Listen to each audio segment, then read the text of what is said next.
kaixo, bioi, zer moduz? Osondo. Ongi etorriak Euskal City saio honetara. Asteko eta behin eta gure ikusleak ere koka daitezen. Ikusiko dugu zeintzuk zareten eta aurkeztuko duzu zeuen buruak. Hasiko naiz hemendik? Nor zaitugu? Aitor Etxarte, bere zibar, bere irakasle eta gaur egun Nafarroko Eskola Kontseiluko lehendakaria. Eta nungoa zara? Esango genuke Iruñarra naizela, bai? Toki askotan izan da naiz, baina hau da nire gaur eguneko etxea. Eta zergatik animatu zara gaurkoan honutza etortzea? Engainatu nautelako, banekien gainera Josu zetorrela eta aukera bikaina berarekin egotzeko. Beraz, goazen ikustera nor dugun Josu. Kaixo Josu, aurkeztu zazu zure burua. Josu Reparazle izan naiz, Arbizun sortua, 53 urte ditut, eta urte horietako gehienak irakaskuntzari emanak pasa ditut. Horietatik 28 Lizarra ikastolan, hainbat arlotako irakasle izan naiz, zuzendari azkeneko urteetan, eta direla 3, nago hemen Iruñan, Nafarroako ikastolen elkarteko zuzendari lanetan. Interesgarria gaurko elkarrizketa beraz, hitz egin dezakezu hainbat gauzetaz euskarari buruz ere, noski? Eta utziko zaituztet, gero bueltan etorriko naiz, zelako solasaldia izaten duzen, bale? Ikusteko. Gabe, oso garbi. Aitor Etxarte, bere zibar, bestela gure ama sagatuko zen. Jaio nintzen Arrasaten, baina Iruñarra naiz. 72 urte. Irakaslea, esango genuke hortik kobratu dudala, baina amestu ditut beste ogibide asko, ez irakaslearena. Ni zaharra naiz eta gure ama euskalduna zen, orduan ez dakit hor zer esan behar dudan. Ez gustatzen euskaldun berri, euskaldun zaharraren bereizketa hori. Ez gustatzen. Etxeko guztiekin, lehen eta orain. Eta lagunekin, eta lankidekin, eta jende marabilloso askorekin. Gian nire zerrenda horretan gehienak hildak daude, orduan ez dakit zein den arazo larriena bereik berpistea, edo bereik euskalduntzea berpiztu ondoren, beraz, uste zagun horrela. Gure artean, zuka. Gure amak hitz egiten zuen Bizkaiera, orduan berarekin hori. Iruñan nekez, baina ez da ezinezkoa. Guk adibidez Alde Zaharrean bizi garenok abantaila handiak ditugu, oso euskaldun sare trinkoak ditugulako. Eta egia esan behar baldin badut, erosi, disfrutatu, aisialdi eduki eta mila gauza egin ditzakegu euskara hutsean. Arratsaldeon, Aitor. Zer modu, Josu? Oso ongi, hemen oso gustora zurekin elkarrekin bakarrik utzi gaituzte hemen da oso gustora. Bai, pertsona batzuekin gainera beti ez dakit, lehenengo segundutik, ez da, dakizu gustu hori izanen zaren edo ez? Hori da. Eta gira da, aspaldi ezagutzen zaitu dela, pentsa, behin egin genuen bidai bat elkarrekin gure ikasleekin Bartzelonara direla ezagitzen bat urte. Baina gira da ezakit dela gehiagi zure bizitzari buruz, eta ezakit sortu zait jakin mina, zein izan den zure bilakaera euskararekin, ea sortzez euskalduna zaren, edo ondoren euskaldun zaren, edo pixkat zein izan den zure bilakaera, hori ez, euskalduntzeari dagokionez, eta gero nola hasi zinen baita ere euskarazko irakaskuntzarekin, pixkat badu jakin hori.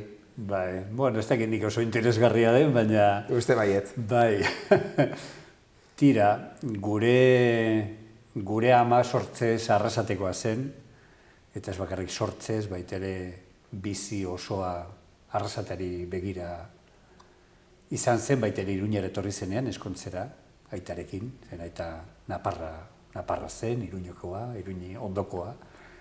Eta esango genuke oso bikote bitxi marabillosoa osatu zutela bizitza osoan, eta gezurra badirudi ere, Alde Zaharrean bizi ginen eta gure kalean, gure ama zen, pentsa ezazu nola aldatu diren gauzak, Labaska.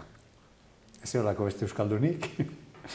Ama euskalduna zen, gurekin beti euskaraz aritu zen, eta euskara izan da beti gure etxeko hizkuntza, naiz eta, bueno, aitak hitz egiteko motzen, baina dena egiten genuen bere horrean ere euskaraz, eta primera moldatzen zen horrela. Orduan, pentsa, txikitatik sentitu naiz oso komunitate kultural eta linguistiko bitxi baten parte, ze, claro, Iruñan garai hartan den esan behar da, Frankoaren garai bete-betean jaio nintzen, euskarak zeukan bizibilitatea zen nuloa. eta orduan guk komunidade arraro txiki baten parte ginen. Beti noski, gure amak bilatzen zituen Iruñan bertan, ezagutzen zituelako, herrietatik, euskaldun herrietatik etorritako Iruñarak jendea, Leitzakoa, Taungoa, Altsasukoa, eta beti beraiekin solasten ginen, eta noski elkarrekin izaten ginen.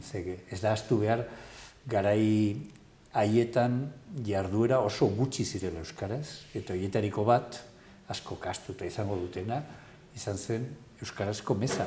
Igandero egiten zena euskaraz. Lehenengo aldiz, Iruñan gerraostean, eta elkartzen ginen euskararen inguruko komunitatea igandero, gauza zoragarria zen, hori zen gure hortzaroko oroigarria, pentsa ezazu nondik datozen kontuak, ez da, Josu? Jo, ze interesgarria benetan, ez?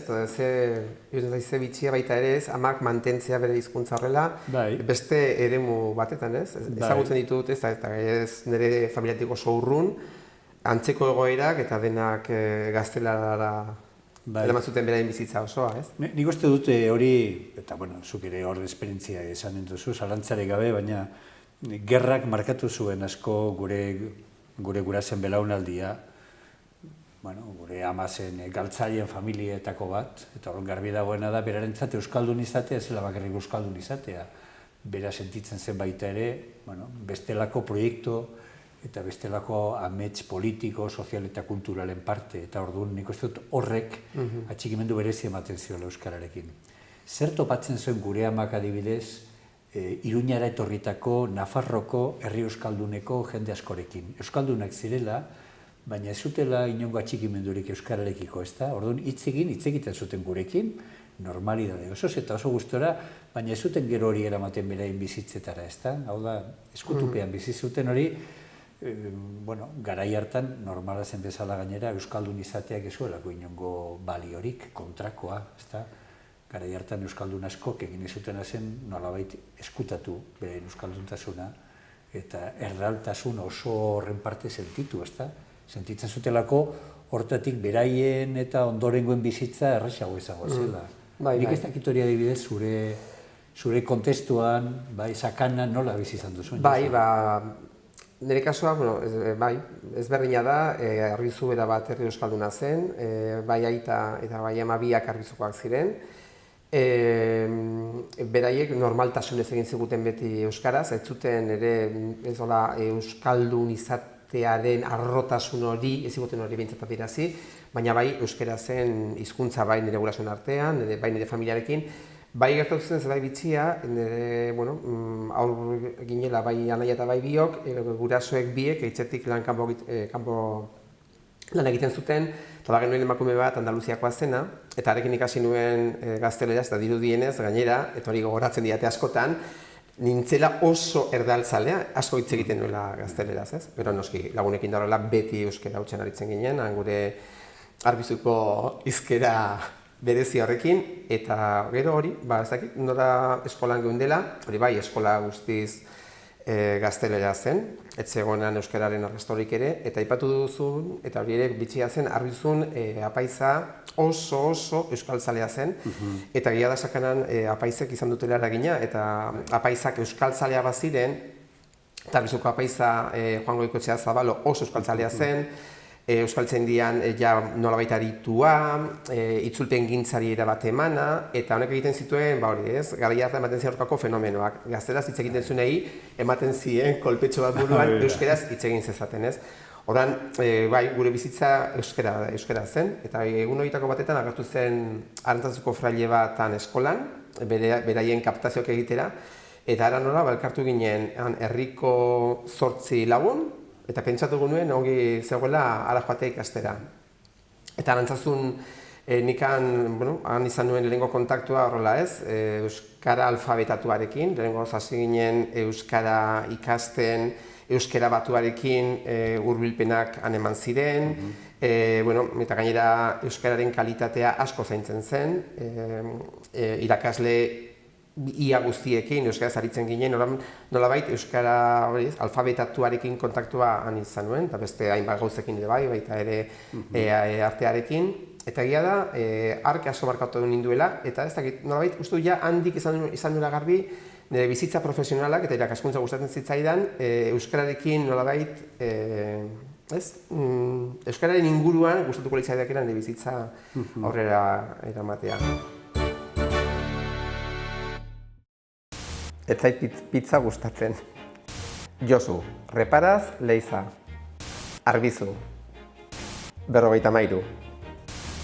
Irakaslea, naiz eta azkeneko urteetan ez naizen gelan aritu. Beti hezkuntzarekin harremanean aritu naiz lanean, eta azkeneko urte hauetan hori kudeaketa lanetan, baina berez nire profesioa, nire ogibidea irakaskuntza da. Zaharra. Nire inguruko jende gehienarekin, herrian euskaraz hitz egiten dut, etxeko guztiekin euskaraz hitz egiten dut, nire lankideekin euskaraz hitz egiten dut, nire bizitza nahiko euskaraz ematen da. Bai, nire haurtzaroan gaztelaniaz hasi eta ondoren ohitura hori aldatzea lortu ez dudan hainbat eta hainbat lagunekin. Beraiek oso euskaldunak izanik, oso euskara ederra daukatenak ez duguna lortu, elkarrekin ez duguna lortu euskaraz hitz egitea. Horiek gustatuko litzaidake. Bietara, nire bizitza profesionalean, normalean zuka, baina herria joaten nahi zenean nire lagunekin horrela egiten dut. Ez, euskara batua eta gero euskalkia berez, sakanera, nafarrera. Eta bai, pasa ditut urte batzuk bizitzen ere Bizkaian, eta Bizkaia ere, han izan nahi zenetan, erabili izan dut eta ikasi dut baita ere. Arbizun zalantzarik gabe, Iruñan modu handi batetan ere bai, eta Lizarra izan da beste nire adopzioz izan dut herria, bertan bizi izan naizelako 28 urte, gainera oso urte honak, eta Lizarran ikusi dut aukera hori ematen joan dela, naiz eta hasieran iritzen nintzen 85ean Lizarrara, orduan etzen posible inola ere. Ondoren egin nuen, pasatu nituen hori 3 urte Arantzazun, 3 urte Foruan eta beste urte bat Iruñan, eta gero hori egin nuen magisteritza Iruñan, oraindik ez zegoen euskarazko lerrorik, bai geneukan euskara arlo bezala, Patxi Salaberrik ematen zigun, eta ondoren bai hasi nintzen magisteritza bukatu bezain azkar Lizarrako ikastolan lanean, eman ditut nire ia urte profesional guztiak lanean, 28, eta han ari nintzela, lehenengo, ez dugu goratzen urte zehatza, lehenengo 5 urteetan hasi nintzen Gasteizen euskal filologia egiten, eta bukatu nuen, eta gero ordutik bereziki hori pasa ditut urteak, beti euskarazko irakaskuntzari lotuta, eta hori. Bizitza interesgarria ez da, ze, karo, gazteagoak direnentzat, aipatu ditugun hainbat, ez dakit, pasadizu, gerta daitezke guztiz exotikoak, ez da? Adibidez, elizak ze garrantzia izan dituen edo izan duen garai batean euskalgintzarekin lotua, ez da? Hori gaur egun baitere saiakera historikotik asko landu den gaia izan da, eta gezurra badirudi ere, askotan loturak egitea kontu zaila delako, ez da? Baina ez gara konturatzen, hain zuzen ere, euskarazko pastorala bideratuko duela neurri handi batean Eliza Katolikoak ikusita, nolabait oinarri soziala galtzen ari zela, ez da? 19. mendearen bukaeran. Orduan hor sortzen da fenomeno bat historikoki oso sorrera data konkretua daukana, eta da pastoralarekin lotua, non misioak egiten hasten da Eliza Katolikoa, herri euskaldunetan, nolabait pertzepzio bat duelako, eta da herri euskaldun horietan, esango nuke atxikimendua erregioarekiko, erregio katolikoarekiko handiagoa zela. Guk hori ezagutu dugu, ez da, bai Sakanan, euskaldun eta gainera oso izen handiko apaizak izan dituzu, Jose Maria Satrustegi eta bestelakoak, ez da, edo Arantzazun bertan, ez dela. Eta guk euke gure haurtzaroan genituen liburu gutxi egiteriko batzuk euskaraz, noski Elizarekin lotura zuten, edo katixisma bat zen, edo halako tresnak, ez da, ez alako besterik. Gaur egun bestelakoak dira eragile nagusiak, ez da, zer komunikabideak, pantailak eta bestelakoak, baina atzera begira, funtseskoak izan diren hainbat erakunde, besterik gabe garrantziz galdu egin dute, ez da zuten. Bai, zadigarria zen, Arbizun izan genituen 2 irakasle, herrikoak ziren, bertakoak ziren, eta bitako bat bereziki abertzalea gainera, baina ez genuen inoiz euskararen arrastorik ikusi eskolan. Hori niri beti egin zaitu zabaigarria, jakini gainera horietako bazela, erabat abertzalea, eta bai zeukala adibidez Frankoren argazkia, esaten zuen estalita, eta genduen denok oso ongi ohituta, noizbait ikuskari etorriko balitz, bazegoen ja izendatuta nork zeukan ura berriz altxatzeko funtzioa. Aldiz, euskararen erabilpena zen hutsaren urrena eskolan. Eta aldiz, esaten duzu, joaten ginen katizimara Elizara, eta zen euskara hutsean zen. Ze garrantzitsu ez da.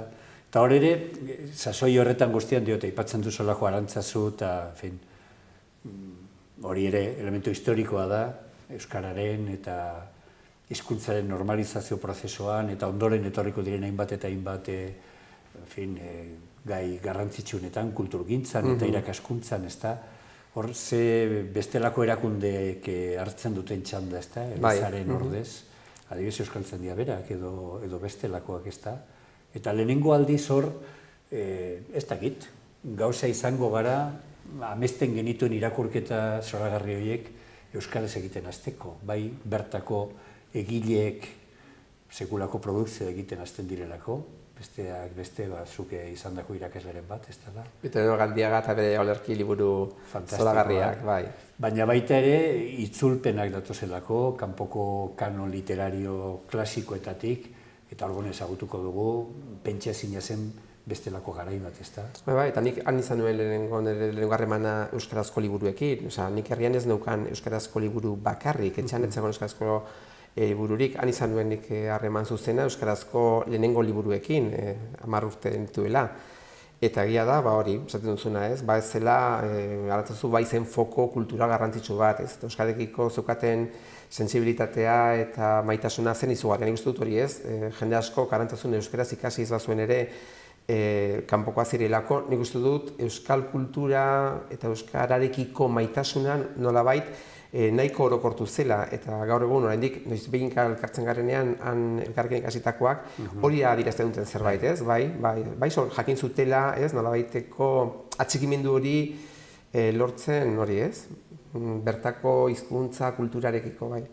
Askotan ahaztu egiten zaigu garai horretan oraindik bitxi xamarra zela, ez da, abertzale izatea eta euskaltzale izatearena, esan nahi, bazirudien oso bat ez etozen bi elementu zirela. Baziren oso abertzale ziren hainbat eta hainbat, gainera izena hundiak, inongo loturarik edo interesik zutenak euskararekiko, ez da, oso interesgarria gaur egun, dikotomia hori nahiko pentsezina egiten zego, edo gutxienez arraro xamarra, ez da, hor sortzen da, baina sortzen da, ongi dakigun bezala, kulturgintza oso, esango nuke, urrezko aro batean sartzen delako, ez da, bai literaturgintzan, bai arte plastikoetan, bai arte dramatikoetan, esan dut hor, fenomeno asko batera sortzen dira, nolabait, lehengo eragile zaharren toki hartzen dutenak, eta errazten dutenak bide hori, ez da, adiez musikagintza, Josu, edo ez.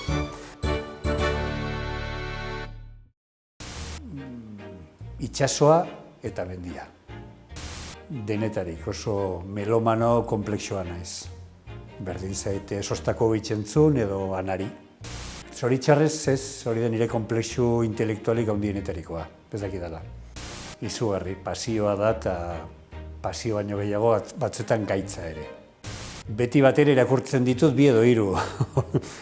Orduan, orain bukatu berria dut Herodotoren historiaren 9 liburuak, eta orain ari naiz Angela Davis'en azkena, euskaraz Katakrake argitaratu duen azkenarekin, adibidez 2 horiek. Ez dut gogoan, ze gero eta fikziozko film gutxiago ikusten ditut, eta gehiago dokumentalak edo dokudramak. Esango genuke adinari dagokidan kirola, mendizalea naiz, beti izan naiz mendizalea, txiki edo gaztetatik eta aldugun neurrien horrekin jarraitzen dugu Pirinioetatik gora eta bera. Izugarri, baina bidaiak, motelak, lasaiak eta jakintzarekin lotuak daudenean, ez bestela. Asteburu hontan adibidez, ez dela, atez aldera, mendira, zoragarri. Zenbat jendek hartu du euskalgintza bere edo sentitu da euskal kulturaren baitan musikari esker, ez dela? Bai. Ikeragarri. Ikeragarri, bai. Eta aipatu duzu ere arte plastikoena. Bai, adibidez hori, nik bai daukat hori hartzazu beti lotutan ere hori ez, artearekiko lehenengo gaztapenak eman ziren, ez? Oteizaren apostolo haiek eta kontatzen ziguten historiak ez, 14 apostolo izatean, etengabe guri begira, eta noiz behinka jaten zela Oteiza baita ere, eta Xabire gain izan genuen irakasle, eta bueno, hainbat, eta orduan bai, hor sortu zen, ezakitez, beste, ez bakarrik sartzea leiz hartan, ez, dara joaten ginen abestera ere, abez batza oso importantea zen, da bestea oso importantea zen, Arantzazun, eta hori, sartzea Txillidaren ateaietatik topatzea hori apostolaik ikusi sarrera, Nestor Bastertxarren hori ez, kriptaura, gero bai, aldareko retaulo zoragarri ikustea, bai, Lucio Muñozen, orduan ikustu dut hori, bai, hor sortu zela baita ere, hori beste aipatzen duzu, beste bide bat, garaikidea zena momentu hartan. Oso garaikide eta hau oso garrantzitsua izan da nik uste dut gure kulturgintzan eta noski irakaskuntzan ere, ez da, hor egongo dira pare bat hamarkada non arte eta kulturgintzaren esparru ezberdinetatik, abanguardiatik, ez beste edozein posiziotik, baizik eta abanguardia musikaletik edo artistikotik edo, euskararen euskararekin eustarketa egiten dela, eta nik uste dut horrek bultzada izugarria emango diola euskalgintzari berdefinitzeko baita ere euskalgintza, ez da? Zen euskalgintza bazituen bestelako ezaugarriak, agian, astu egin ditugunak, askoz tradizionalistagoak, askoz konservadoreagoak zentzu guztietan, kulturgintzan eta erakaskuntzan ere bai, eta hortik aurrera, esango nuke, orain arte, agian ahulduta, baina gordeko duen lotura izango da askoz erakargarriago, ezta? Garai bakoitzari, modernidadari lotutako paradigma horren barruan sartuko da euskalgintza, ezta? Eta zer esanik ez irakaskuntza baita, Josu. Bai, hori ez, adiez, aipatu duzu, hori, adiez antzerkigintza, zakitez, bazirudien beti zegoela lotuta, artista klasikoai buruz ikasteari, batzeudela beste, eta badela hori ez, euskeraz bizitzeko beste modu bat ere antzerki garaikidean, uste hori, bai, baditugula hor. Bai, bentsazazu hor esazteko, ezinbestekoa delako etengabe memoriariketak egitea, ez da, baina Mikel Laboa batek edo Fermin Muguruza batek zer egin duten euskararen alde, ez bakarrik musikaren alde, edo kulturgintza baizik eta euskararen alde, edo, en fin, literaturan hainbat eta hainbat, ez da, esan edote klasiko eta ezagunetatik, Arkaitzkano edo beste askorengana, ez da. Orduan, horrek nik uste dut oso erresa jarri digula aurreko hamarkadetan, ez da, lur hartze hori, gazteak euskal kulturara ekartzea. Baina beste alde batetik, ez dakit nola ikusten duzun hor, nik ere, ez dakit, batek baino gehiago aipatzen du gaur egun dugun arazoenetariko badela, agian irakaskuntzan eta euskarazko irakaskuntzan lotura gutxi egiten dugula kulturarekin, bai? Eta batek baino gehiago planteatzen du ez dela nahikoa besterik gabe euskaraz aritzea edo irakaskuntza euskaraz moldatzea arlo guztiekin, dagozkien edukiekin eta beste, ezinbestekoa dugula, agian galdu dugun perspektiba hori. Nik ez tekin nola ikusten duzu. Bai, nik uste dut, zakitez, ikastole munduan badugu kezka bat nahiko orokortua, ikusten dugu hori ez, ezagutzan aurrerapen handiak eman direla, ekarri ditugula, ez, bai ditugula euskara dakiten pertsona askoz gehiago direla urte batzu baino gehiago, baina horrek erabileran ez duela isla hori, eta baita ere azkeneko egin diren kanpoko frogetan atera diren zenbait ondorio, EAEn eta bar, ematen ditugu oso kezkagarritzat, hori ikusten dugulako badagoela kalitatean ere nolabaiteko kezka bat. Aipatzen duzun honetan, sortu dugu olako lantalde bat nolabait kezka hauek konpartitzeko eta sortu dugu foro bat Mondragon Unibertsitatearekin, eta hori gara nolabait hau aztertzen, eta aztertu genituen hainbat faktore, eta aipatzen duzun hau zen horietako bat, askotan baita ere bilakatu garela oso akademikoak, eta utzi ditugula beste hainbat lotura antzerkiarekin, musikarekin, kantarekin, bai dagoela hor nola baiteko hori, ez? jarri garela agian, edukien morroi, nahiz eta planteamendu izan oso berritzaileak, eta nolabait hautsi ditugula zubiak beste aipatzen dituzun hain elementu garrantzitsuekin, agian hori berreskuratzea badela berriro ere momentu honetan, lehentasun izan daitekeen zerbait. Bai, zen hor, nik uste dute, zuke aipatzen duzu, antzematen dugu eragile guztiok nolabait loturak, pertsona, kultura, komunitate linguistikoekin ahuldu egin direla, gure kasuan noski euskararekiko ari gara, eta ez garela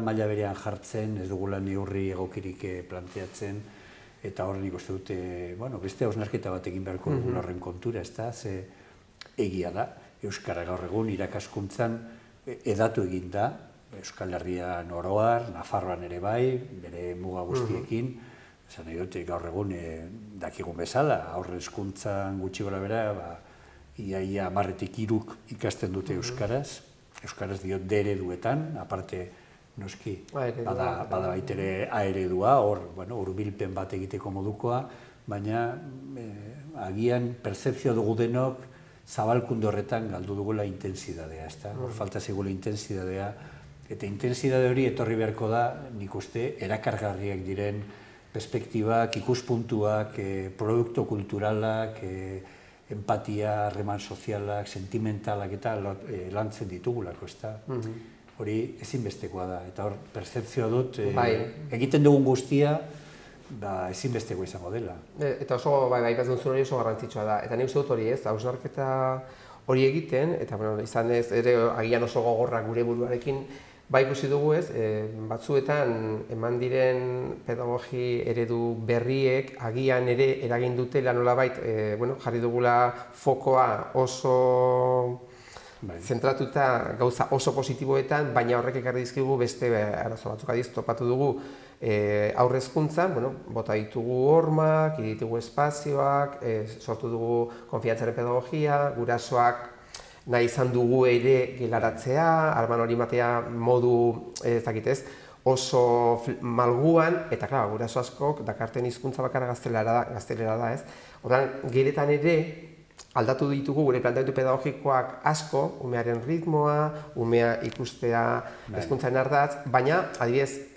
gurasoak, eta hori positiboa da, Horren, horrek, nik uste dut, sortu bat digula baita ere, beste hausnarketa bat, nola eragin dezakegu hori galdu gabe, aldari positibo hori, honek ez dezala izan honelako eragina baita ere umeen hizkuntzan. Garbi dago, pasaitu nik izaket daramatzan urte hauetan, batzuetan hori zen, oso gogor, euskeraren eremua da gela, hor ez dugu nolabaiteko kutsadurarik sartuko, ordan gurasoak egongo dira bakarrik geletan lehenengo astean, baina gero hortik aurrera, badakite ezin direla sartu, hizkuntz murgiltze prozesu batetan gaudelako, hori errespetatu behar da, ordan hori dena nolabait malgutu dugu, ekarri ditugu oso alderdi positiboak, baina hizkuntzari dagokionez ere etorri dira beste erronka batzuk, esan dezakegu, ez arazoa izik eta erronka berriak,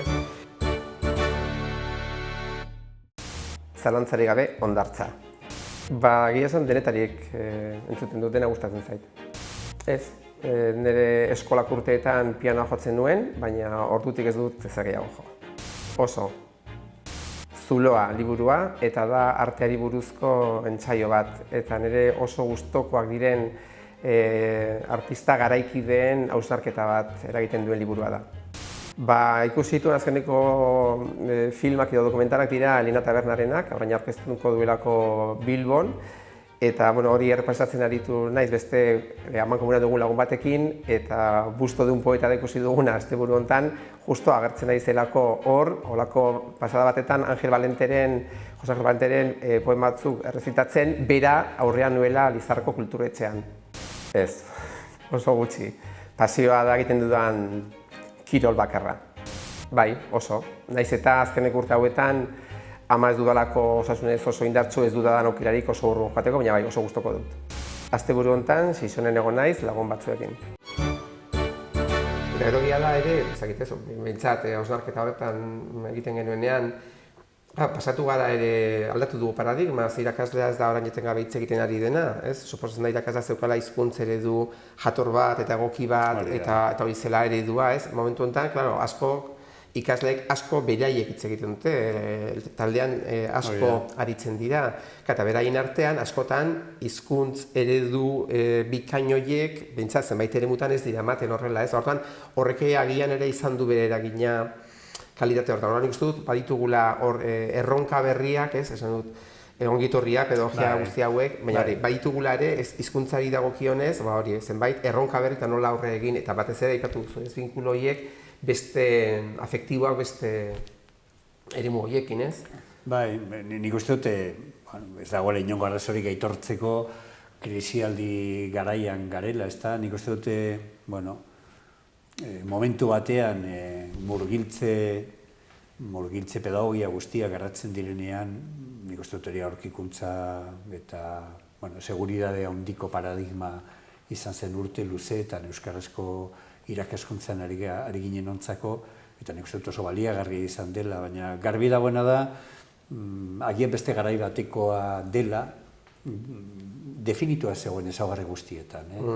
Eta gaur eguneko gizarteak askoz konplexuagoak diren neurrian, aipatzen duzu, ezta, batetik gure gizartea askoz anitzagoa da, atzera eginda, eta guk landu behar dugunez urtero dakizun bezala, Nafarroko hezkuntza sistemaren txosten horretan agertzen zaigu historikoetan, ezta, ze karpen ematen zegoen adiez migrazioak hezkuntza sisteman, eta ia zer oren pareko zen, orain dela ez hainbeste urte, eta gaur egun aldiz, sarrera horrek oso garrantzia handia du, eta gainera oso banaketa diferentea du Nafarroak kasu.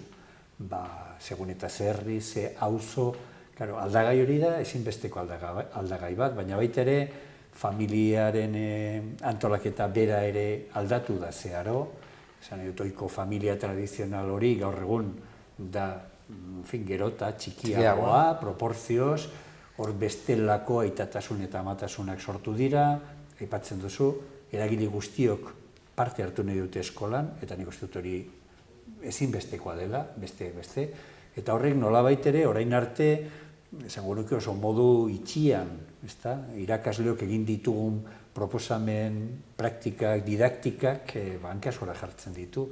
Orduan hor, ikasi behar dugu denok, berriro, ez dakit orain arte egin ditugun hainbat eta hainbat praktika kuestionatzen, eta asmatzen joan beharko gara, zen hor, faktore hauetaz gain, noski, atzerreko hizkuntzak sartu dira, teknologiak sartu dira, pantailen inguruko teknologiak sartu dira, eta gauza guztien gainetik, guztiok aipatzen dugun, balioen,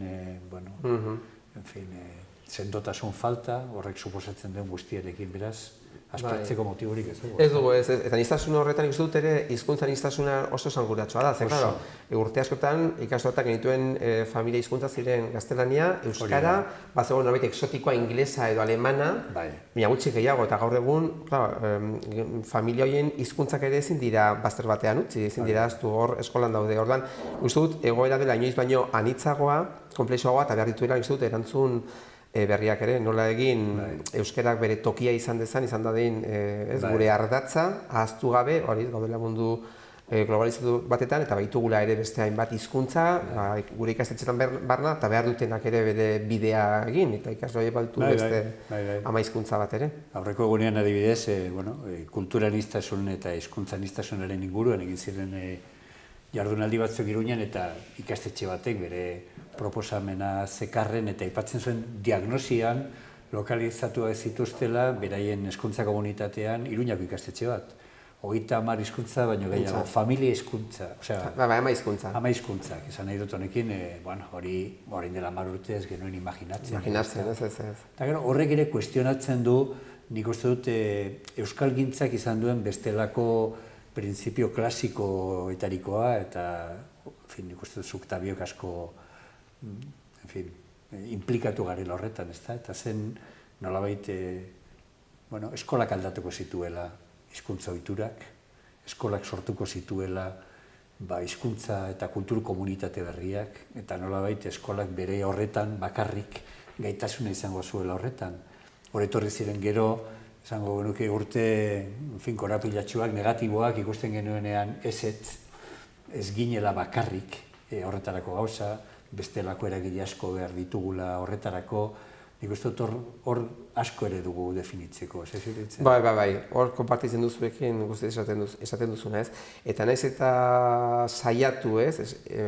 Aipatzen duzun eredu horretan eskola zentzurik zabalenean planteatzen, jagarbi geneukan bakarrik eremu akademikoak soilik ez zuela hori lortu, eta behar genuela sortu hor beste sare bat, eta hor sortu ziren, hainbat trukaketa beste herri euskaldunetako ikasleekin, hor sortu ziren eskolaz kanpoko ekintzen garrantzia, hor sortu ziren euskarazko elkarbizitzak, saiatu zen hori, ez bakarrik euskara akademiko, baizik eta baita ere bizitza personaleko euskara hori, orduan nahiz eta zabaldu esparru alik eta gehienetara eskolaren egitekoa hizkuntzarekin garbi dago eskola batek nahiz eta hizkuntz proiekturik egokiena garatu bere alderdi guztietan, ez alderdi instituzionala, alderdi akademikoa, denbora edo aiziko alderdikoa garbi dago eskola bakarrik ezin duela gizarte bat aldatu eta hor behar ditugula, komunikabidea behar ditugula, hainbat eta horrek ez esan nahi guke ardurak entzen ditugu? Ez, uste dut, gure ardurak oso importanteak dira, eta bai. Buah, asko ditugu, Jesus. Ez nizuke esango zein, baina begira, txiste ez da txiste, baina Herodotok aipatu dizudan bederatzi liburu horietan aipatzen du gauza marabilloso bat niretzat, eta da, garai bateko Ziro enperadorearen edo erregearen garaietan, persiar mutilei, hau esan behar da mutilei, 3 ikasgai jartzen zizkieten bizitzan, bata zaldiz ondo ibili, bigarrena arkuz zuzen manejatu, eta 3. harrigarria, beti egia esan behar dela. Ez dakit txistea den, baina asko, ikaragarri euskaldunak, nik uste dut oro har, kulturalki eta antropologikoki oso lotxatia gara. Eta nik uste dut bizitzan momentu larri askotan sentitu dut hori, zalantzarik gabe. Kasu gehienetan, nik ez dudalako eman behar nuena. Horregatik. Itxasoa, zalantzarik gabe. Alde zarra zalantzarik gabe. Hiri gehienetan, gainerako auzo toki eta oso berdintxo dira. Eta gero eta berdintxoagoa dira gainera, hori asko bidaiatzen duten edo dugunok ikusten dugu. Eta ez dakit, berezi izan ditekeen espazio bakarrenetarikoak izaten dira alde zarrak. Horren, alde zarretik bueltak ibiliko ginen. Herri asko maite ditut. Ezagutzen ditudan ia guztiak. Besteak bestea didez Katalunian. Inoiz ez dut jakin, galdera hori da imposiblea. Beti pentsatuko nuke, liburuak eramango nituzkela, baina ez dakit. Suposatzen dut, ura, laban bat, metxero bat, ez dakit, gauza praktikoak ez dela. Nirea, asko ditut. Segun norentzat ez naiz isiltzen, eta beste batzuentzat agian isilegia naizela. Beraz, inoiz ez dakit zer den hartu behar dudana. Pertsona asko miresten ditut, besteak beste nirea ba. Hor nolabait garbi dagoena da, pertsona guztiek hezkuntza sistematik pasatzen direla noizbait. Hau da, gure alde dagoen zerbait, bestelako sistemetan ez delako hori gertatzen, orduan badugu hor ardura bat. Eta garbi dago baita ere, uste dut, gaur egun bizi dugun egoera, neurri handienean euskarazko ereduei zor zaiela, nik uste dut, ez balditzegon euskarazko irakaskuntzarik gaur egun ez luke genukela esan izango ere, hori ez, euskara egiten pertsonak handitu egin direla. Zalantzak nik uste dut, hori lotuta dagoela fenomenoa, hori ez, zenbat eta euskarazko irakaskuntza gehiago izan, euskara datua dago hori zalantzari gabe. Nik uste dut, egiteko garrantzitsu bat betetzen dugula, baina gara, azkarrela ahal guztidunak, eta ezin dugula bakarrik, naiz eta jarri baliabide guztiak eta ilusio guztia, beti gara matza frustraziora, ez? Eta nik uste dut hor ere, beti izan dugula irrealidade puntu bat, utopia bat izan da, gutxienez belaunaldi batzuentzako ez da, ez dakit gure komunitatean euskararen erabilera normalizatzearena, gure kulturgintza indartzearena, nazioartean nolabait erreferentzi sendoak edukitzea, ez gelditzea gure baitan bakarrik, zentzu guztietan kulturgintza hartuta, lehen aipatzen genuen bezala, baina askotan ez gara konturatzen, edo ez dakit, nik uste dut modu gatazkatxoan bizi duguna da, ondotik, etortzen zaizkigun beste berriak, ez da, adibidez, ez dakit, kale erabileraren datuak, erroldaren datuak, eta ematen du horrek balio duela besterik gabe gure autokontzientzia miltzeko, eta esateko, sekulako lan egin ondoren, hau da gertatzen dena, eta nik uste dut hor badagoela beste hausnarketa bat euskalgintzak ere egin behar duena, eta nik uste dut, egiten ari dena, eta da, lehengo moldean, garbi genuena zela euskaraz eta kitxo, gaur ez gara ausartzen hori esatera, lehengo moldea zen euskaldun osoa edo ezer, eta nik uste dut hori ez dugula esaterik gaur egun, ze kontua da gure komunitatean adibidez, aurrera egiteko, besteak beste, euskaldun pasiboak, esango genuke, behar ditugula, baita ere. Hau da, euskara ulertu, gutxi gora beraz zerbait manejatzeko gaitasuna daukana, baina besteen jarioa albideratzen duena, eta bazen, sektore hori ez badago, eta badakigu beti hezkuntza eta hizkuntza komunitate bat tipulen antzelako zerbait dela, egongo da beti nukleo gogor bat, euskaldun oso kulto, ez dakit nik erregistro guztiak manejatzen dituen horrekin, baina egongo dira baitere atal asko eta geruza asko bestelako atxikimenduarekin, ez da? Nik gogoratzen dut, Josi Azurmendik beti defendatu izan duela euskal komunitatearen partaide direla, ez bakarrik hiztun osoak diren horiek, noski horiek direla, baita ere zergatik ez, erdaldun euskaltzalea den hori, eta momentu askotan dakigun bezala erabakitzen duenean non eskolaritzatu seme alabak, euskaraz eskolarizatzen dituena, eta ez da euskalduna berez, ez du jari horik, ez du ulertzen, baina badu joera bat, badu sentimendu bat, atxikimendu bat, halako erabakiak eramatera bultzatzen duen, orduan. Hor, nik uste dut ere gauza asko eztabaidatu ari ditugu. Eta aipatzen duzun hori ze garrantzitsu bezala bizi izan dugun, ezakit ez, Lizar bezalako toki batetan, agian Arbizun horrek ez du horren besteko garrantzirik, nahiz da duen, ez? Zenbait tokitan, ez, euskara jakin gabe, nola baiteko, afinidade batengatik autu egiten duena eta albitzen duena bere iloba, bere semeak euskaraz ikastea, ez dut horiek bizi izan ditugula, behintzat, beti altxor bat bezala, hori behar ditugu, ez horiek gabe ezin dugu aurrera egin bai. Pentsa nola aldatu den, ez da, esan edote, niko goratzen dut udal ikastolaren hasieran, orain dela ja urte askotxo, 40 urte, zerrendak hartu, orain dela ez asko egin nuen udan, nire ikasle horien zerrendak hartu, 8. mailakoak, eta 28ko zerrenda haietatik, gela bakoitzean euskaldun familia bat edo biziren besterik gabe. Horrek esan nahi du, momentu horretan, guretzat, euskal komunitatearentzat, ezinbesteko izan zera, erdaldunak ziren euskaltzale horien autua, ezinbestekoa. Gaur egun hartzen dituzu zerrendak eta zuek kasuan berdin, jakina da, badatuzea haien seme horien seme alabak. Eta, garbi dagoena da euskaldunon kopurua izugarria zi dela. Orduan, askotan ikusten ez ditugun detaile garrantzitsu hauek, nik uste dut hausnarketarako ematen dut. Ematen dute, eta nik uste dut hori ez, hori dagoela gure burua fustigatzea, baina gauzak positoki ikustea nik uste dut garrantzitsua. Eta aipatzen duzu, eta nik ere noizbait hori komentatu diet, eske nik izan ditut ikastolan familia euskaldun bakarreko, etxegoela familia euskaldun bakarrak gilan osoan. Eta gaur egun hori ez da ematen inola ere, ikasle hori askoren semelabakan daude, jendezko ikasi du beste bideatzu jarraitu, egia da, aldatu duela panorama zentu horretan zorionez onerako, Eta hor, Nafarroa esango nuke, adibidez, Iruñarrirako, edo Lizarralderako, edo Tafallalderako, edo diote, hain euskaldunak, edo horren beste euskaldun ez dituen eremu hietarako izugarria da. Pertsona horiek guztiek azkenean duten funtzio soziala, kulturala eta linguistikoa. Eta nik uste dut ez dela nahiko aitortu. Eta jarraitzen dugula beti ere euskalgintzatik oso diskurso ez simpatikoa egiten jende horrengana.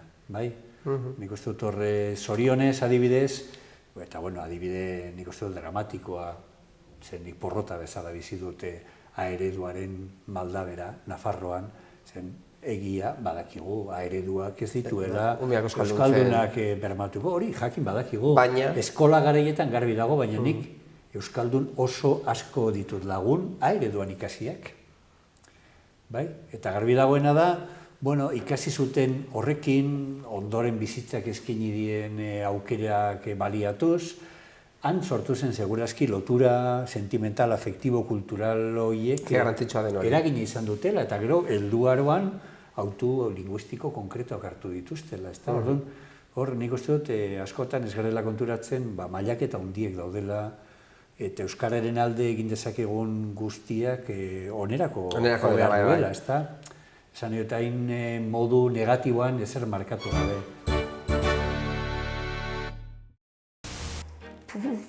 Ze memoria arazoa ditu da, entzuten ditut asko, eta gainera geratzen naiz askotan horiekin, eta daukat gainera ospea errepikatzen ditu da beste esaldian, baina momentu honetan ez datorkit horrela bat horrela zehatza.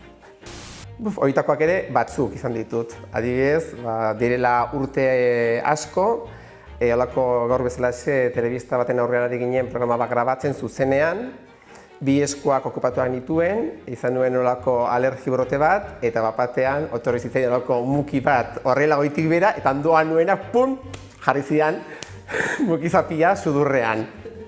Ez aitaztuko inoiz. Nire herriari hondartza falta zaio.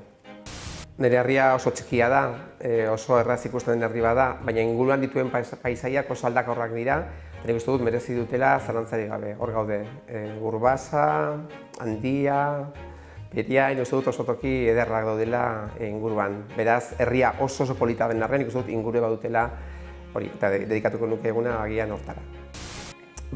Izugarri Xixon, asko gustatzen zailan ez baita ere, Lizarra asko ezagutzen dudan herri bada eta ere oso gustokoa du bizitzeko. Eta Iruñan ere egia esan oso gustora bizi naiz, daramadan bolada motzuntan. Zer baino gehiago nor, zalantzarik gabe lagun on bat. Asko ditut. Izugarri gustatzen zaidala ardoa eta gin tonikak ez dizut esan ere egingo. Miresten ditut pertsona asko eta askok dute lotura kulturarekin eta bereziki artearekin. Momentu honetan miresten ditut adibidez Itziar Okariz, Asier Mendizabalen lanak modu oso berezian.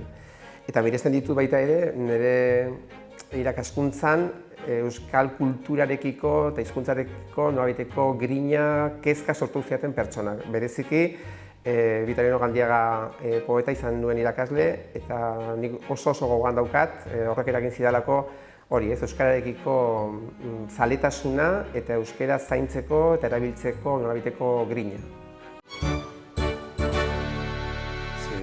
Ez dakit, adina dugunok ez dela, ni baino askoz gazteagoa zara, baina... Askoz ez, aitoa. Baina ikusten dugu gure lagunen artean, ez da, lehen aipatzen zenuen, ez bakarrik txikitako lagunen artean, gero ondoren egin ditugun harreman askoren artean zenbat hautaketa linguistiko egon diren, ez da? Batean igual haurtzaroan beti gaztelaniaz, nire hori gertatu zait pilo bat, momentu batetik aurrera beti euskaraz, baietz. Eta pertsona horietariko askok agian lana dela, bizitza dela, jo behar izan dute ara ona, eta noski, beraien profil linguistikoak ere egokitu behar izan dute. Beraz, hor, garai baten izan dugun pertzepzio oso esango nuke zurrun hori hautsita dago. Hautsita dago, eta talde batetan zorionez, zenutez, askoz ere zabalagoa da bizi dugu mundua eta ditugu erronka berriak hori da. Eta gure ikasleek zer erakutsi behar diogu hori ez da, hemendik hasita euskaldun izanik, ez dala, mundua eduki behar dutela hor irekia beti, modu gainera zabal batean. Lehen ezait burura etorri, baina badago zuloa liburu horretan hori ez. Badago argazki bat, Itziar Okarizen obra bat, bera dagoela bere etxekoz gailuaren aurrean, justo karrera hasi berritan, handago bere kamisoiarekin, eta dauka buruan, dauka hori ez, munduko bolaren irudia ez, eta hori da ez, burua munduan eta mundua buruan. Izoko dena ez da, esan dut, askotan hori importantea da. Nik uste dut lehen aipatzen genuen bezala, ez da, izan dugun loraldiaren hasieran, hor, pertsona askok, bikain askok, garbi izan zuten mundua zela referente bat, eta mundu hortatik gainera interesgarriena izan zitekena, ezta? Eta nik uste dut hori ezin dugula galdu, ezta? Bultzada hori ezin dugula galdu. Gure referenteak beti bilatu behar ditugula, noski hemen, baina ez bakarrik hemen. Beti ireki behar dugula lehi hori, ezta? Hori nik uste dut lehen aipatzen zenuen izan da, zalantzarik gabe euskarazko irakaskuntzak egin duen ekarpena Nafarroko hezkuntza sistemari, ezta? Niri iruditzen zait hori, esan dut, hor onuragarri ez da bakarrik izan euskarazko irakaskuntza. Nik uste dut horrek, zeharka bada ere, baina asko mugitu duela gainerako hezkuntza sistema eta bultzatu duela. Pedagogia, ulertzeko modua, planteamendu berritzaileak, ez egotea hor mugatuta eduki batzuetara, liburu batera baizik eta pizka bat loturak egiten, ez, gure inguruarekin, ez dut, kompetentziak gaur egun, ez, horiek dira bidea, nik uste dut ikastolek eta eskolek eta euskal ereduek hori asko egin dutela, ez, ez, inguruarekin lotura horiek eman, ez, eta hurbildu eskola beste errealitate batzuetara eta beste praktika batzuetara. Nik uste dut hori bai izan dela vanguardia, ez, euskal ereduak. Zer behar dugu orain beste bultzada emateko Josu? Nik uste dut hori ez, kompetentzien bidezko irakaskuntza hau ongi ulertuta, ongi garatuta, tresnak emanda, izan daitekeela nik uste dut elementu bat, ez? Hor ikusten dudanean ze ahalegin egiten diren, ez? Ikasleak, adibidez, kompetentzia linguistikoa garatzerakoan hainbat eremu desberdinetan, ez da bakarrik eremu akademikoa, baizik eta ikasi duten hori eskolan, ikastolan, erabili behar dutela munduan barna topatzen dituzten beste zenbait egoeratan, edo orkestu behar, nik uste dut horrek ematen duela ere beste ikuspegi, eta nire ustez oso baikorra da.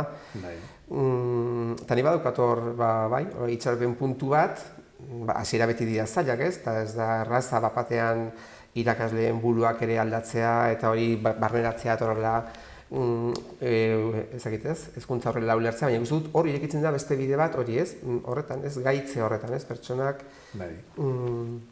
gaitzo, eta hizkuntza garrantzi izugarria dauka, ez bakarrik hizkuntzaren arloetan, baizik eta gainerako arloetan ere ez, eta komunikatzen jakite hori eta eremu ezberdinetan praktikan jartze hori, nik uste oso positiboa izan daitekeela baita ere euskararen erabilarentzat eta gainera kurioso da hori guztia esaten dugulako direla berrikuntzak, proiektu berritzaileak, ez da innovazioa dela, eta ez gara konturatzen hori eskola berriak bere garaitik aipatzen zuela, ez da hemen gerra aurretik adibide bikainek izan genituen, gure amak adibidez, izan zuen halako bat errepublika garaian, eta ze oroimen zoragarriak zituen eskolarekiko. Bera kontatzen zituenean zer egiten zuten eskolan, zur eta lur, zeren guk hori ez dugu ezagutu, eskolan izan garenean, eta esango nukez, antza gehiago zeukala, horren egiten denarekin, ez da? Nik ere izan dut horrimen berbera. Omendu genuen ikastolan nengoela Petra Azpiroz, izan zen Errepublika aurreko lehenengo andereñoa sortu zen ikastolan, eta hango ikasle izandakoak, gero izan zirela ikastolako aitona amona gehienak, nola kontatzen zuten, ez? Aipatzen zuten hori, ez? Euskal dantzak, abestiak, nola joaten ziren oilategiak ikustera, nola joaten ziren ez dakitzere egitera, zeudela denbora asko kalean beste esperientzia batzuk bizitzen, hori ikarri digo gora, esan dut, eta beti daukanik izen hori, Pedro Azpiroz izen hori oso, ez? Ikusten nurako, ze zaila izatea ere irakasle, ez? Baliabiderik gabe, baina jakitea ere nolabait konektatzen. Eta, fijazitez, lehen eta orain, ez da, garai hartako esperientzietan eta oraingo askotan ere, ez dakite klasikoak diren ideia nagusiak agertzen direla, ez da, bat landu egin behar dela, pertsona horrentzat esanguratxo izan daitekena. Hau da, ezin dela edozen gai, edozen eduki horre bota mai gainera, eta pentsatu hori da, horrekin besterik gabe, pertsona batek garatzen duela bere inteligentziak eta beste, baizik eta esanguratxo izan behar zirela, edo izan behar direla, baina baita ere, lan egiteko modua izan behar dela aktiboa, hau da, ezin direla hor, planteamendu pasiboak, autoritarioak planteatu, taldean egin behar dela. Jakin behar modu kooperatiboan gozak egiten. Orduan, printzipioiek nik uste dute ados nago zurekin oso garbi daude gaur egun, nekez kuestiona daitezke, eta hor nik uste dute dagoen arazorik ondienetarikoa da, askotan ez dagoela dinamismo nahikorik ez bakarrik hezkuntza sisteman, baizik eta ikastetxe konkretuetan halako joerak nolabait normal bihurtzeko. Hori, askasuntu hori da. Bueno, oso goxoa, Kaixo, Benetan, berriro? oso goxoa. Kaixo! Zer moduz, egontzarete, solasaldi honetan? Primeran. Bueno, hezkuntza sistemari buruz, euskarari buruz, datu interesgarriak ere eman izan dituzue, baina zeuen buruak nola ikusi izan dituzue zure kasuan, zelako esperientzia izan da, Josu? Niretzako erronka bat zen Aitorrekin egotea, asko estimatzen dudan pertsona delako, uste du dela gizon argia, kultoa eta sensiblea, eta egia da, nik uste dut hori irakutsi dira, eta nibirakin oso gustura sentitu nahi hemen solasaldian. Asko pozten gara. Eta zure kasuan, Aitor? Nik aitortu behar dut Josurekin egotea benetan plazerra dela. Pena ematen dit ez diguzuelako denbora gehiagorik eskaini, ze norba Beste saio bat egingo dugu, beste egunen batean, Animatzen baldin bazarete? Baditugu komunak diren gai asko interes berezikoak, eta horrek ematen du baitere Josuren maila, ezta? Josuren maila intelektuala eta kulturala nik uste dut oso nabarmena delako. Mila esker, Josu. Mila esker zuri ere plazer bat izan da benetan. Pozten naiz benetan. Beste bat arte, eskerrik asko bioi. Zuei ere. Ongi izan.